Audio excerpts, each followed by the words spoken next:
knowing it, deceived and being deceived. The little boy was petting his pet rattlesnake. After he was done petting it, he stood up and started to walk away when the snake bit him, sending poison through his body. The little boy was shocked and said to the rattlesnake, "Why did you bite me?" The snake replied, "I'm a snake, and that is what snakes do. They bite people. People who deceive are masters at deception. They will lie and with a straight face. What if you stood listening to the lie and only looked at the fruit of their works? If the banks and those aiding and abetting the banks kept lying to you, should you be believe them in the future? Only a fool would. Did the media tell you the whole truth when they said we need to balance the budget? Did the banks tell you the whole truth about the alleged bank loan? How much of the lie did you believe before you learned the truth? I have listened to a number of individuals working on the inside, creating computers and computer chips for a cashless society, which they believe is coming in the near future. They have come to me, pleading with me to get the message out before it is too late. They explain that the banks and government will have absolute control over everyone. They have even shown me the national ID card and the small computer chip that is to be implemented under your skin, as they are doing with animals today. I heard if I heard one of the top insiders of the development of the chip explain it this way. First, they plan on implementing a national ID card. They must identify everyone so they can disarm America without objection. They need to mark every person with an identification system. We know people will object to the surgery. To overcome this, we've developed a small computer chip which is around about the size of a grain of rice that can be injected by a needle. We figured people will accept it because it will be like getting a flu shot. The computer chip will be placed just under the skin of the forehead, just below the hairline or the right hand. Those two places are chosen because that is where your body temperature changes the most. The change in temperature recharges a little battery in the chip. The chip will be used like a credit card, a medical file, criminal record, and means to locate you at any time. By locating people and knowing where everyone is at any time, we will know who committed what crime. No more drugs, and everyone pays taxes and child support. No more drugs, and everyone pays taxes and child support. After the chip was developed, I heard this man explain how he had come to read Revelations chapter 13 and 14, the last book of the Bible. After he developed the chip, he learned he had fulfilled biblical prophecies. Needless to say, he accepted Jesus Christ as his Lord and Savior and is telling others how true the Bible really is. The Federal Reserve Board is planning to establish a checkless cashless society in the United States. The retailer will pay the bank 2 to 4% per transaction. The consumer pays interest to the bank in the balance if the balance is not paid within 25 days. The bank will require a fee for every transaction. Nothing will be bought or sold without the mark of the beast. Do monopolies control and fleece the people? Government is the ultimate monopoly. Lawmakers set the controls, judges rule to uphold the laws, and the policeman gun enforces them. If government gives licenses to one group to steal and counterfeit, people suffer. With the stroke of a pen, such counterfeiters can shift wealth from your pocket to their own. If oil companies conspire to fix oil prices or prevent the production of a car getting 100 to 200 miles to the gallon, you have been fleeced. If the FDA refuses to allow you to use inexpensive medical alternatives that work and forces you to use highly priced drugs, you have been fleeced. If an inexpensive cure to cancer or AIDS was discovered and not put on the market because it would put the American Cancer Society out of business or stop very profitable AIDS research, you would have been fleeced. But what if the monopolies found way to bribe lawmakers into passing laws benefiting such practices. Research will show that the bankers have a direct interest in the oil and drug companies. What about the war on crime and drugs? Police, judges, and attorneys would be laid off if crime declined significantly. If we fixed the banking problem, people would have higher paying jobs and, theoretically, fewer people would commit crimes. As financial difficulty is one of the major factors in divorce, by fixing the banking problem, there could conceivably be less divorce, which could in turn cut the crime uh, by having more children raised in loving homes, nurtured by parents who love each other. High crime rates allow police, judges, and attorneys to create and benefit from a legal industry. Police uh, receive bonuses from writing tickets and arresting people. They seize property under the pretense of drug bust and keep the property without even going to court. One deputy sheriff explained to me that the deputies kept such money for themselves, never reporting it to the IRS.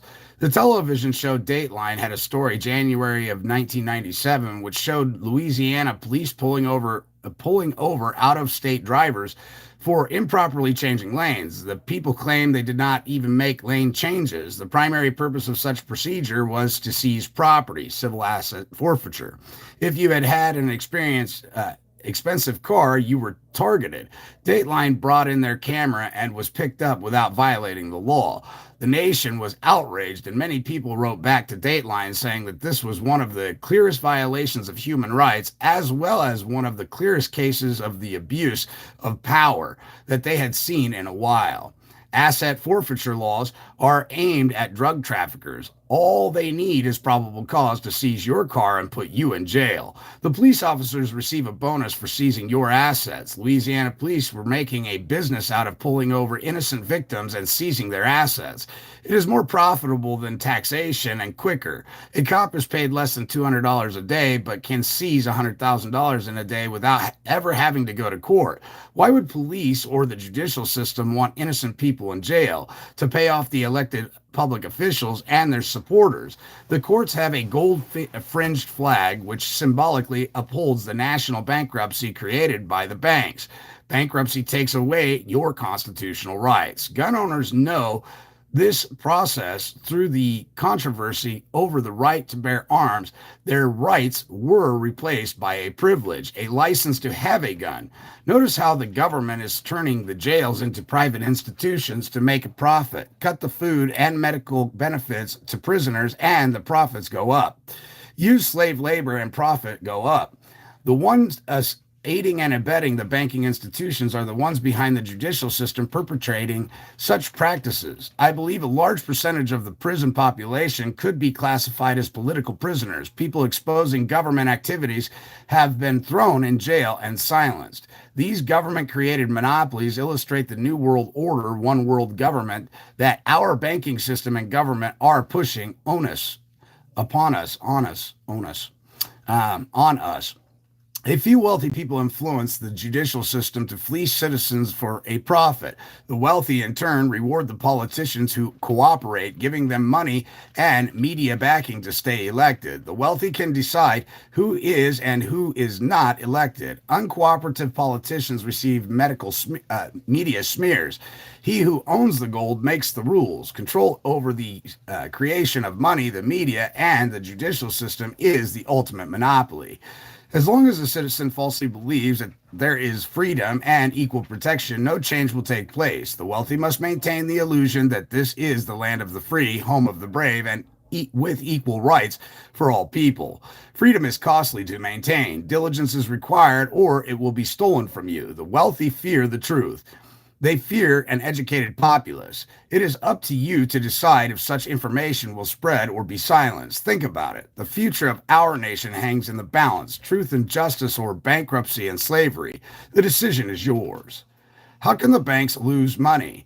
How can the banks lose money if it can create money? The loss is simply an accounting loss on paper. If the people only use checks as money, no one would know the difference except the bank. First, the bank can create money in relation to savings accounts and certificates of deposit. The bank cannot just create trillions of dollars, that would lead to hyperinflation. The bank can only create small amounts of inflation at a time by creating relatively small amounts of money. For example, if the bank had $1 million in savings accounts and certificates of deposit, the bank could only create 900,000 of new checkbook money.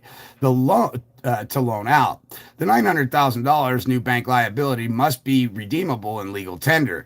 The bank did not create legal tender to match the new $900,000 liability they created. The bank must sell the promissory note for government bonds that can later be sold for cash. Why government bonds? There's not enough new cash created to match the new $900,000 of the bank liabilities, but there are enough government bonds available.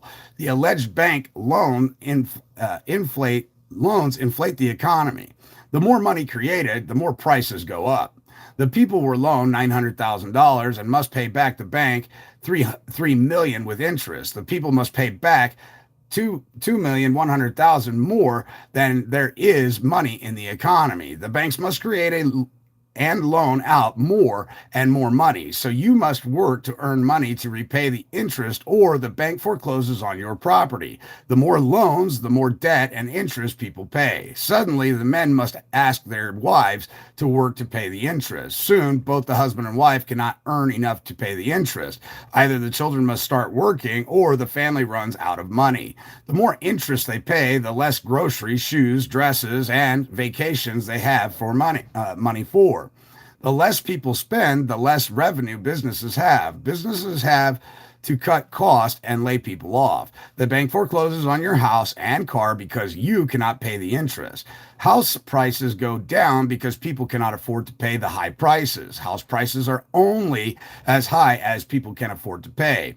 When you bought the house, it was worth $250,000. The bank placed a lien for $230,000 on the house to be sure that you pay and they get their money.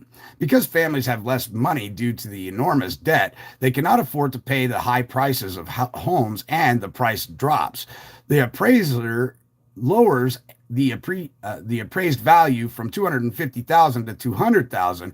You do now owe 30,000 more than it is worth. You decide to let the bank have it because it is cheaper to get a lower priced house. The banking system loses 30,000. They owe a $230,000 liability created by loaning you the $230,000 bank liability backed by your promissory note and lien on the house. The lien is only worth $200,000, not $230,000. The bank forecloses, pays the attorney $10,000, and has $190,000 left to pay the bank liability of $230,000.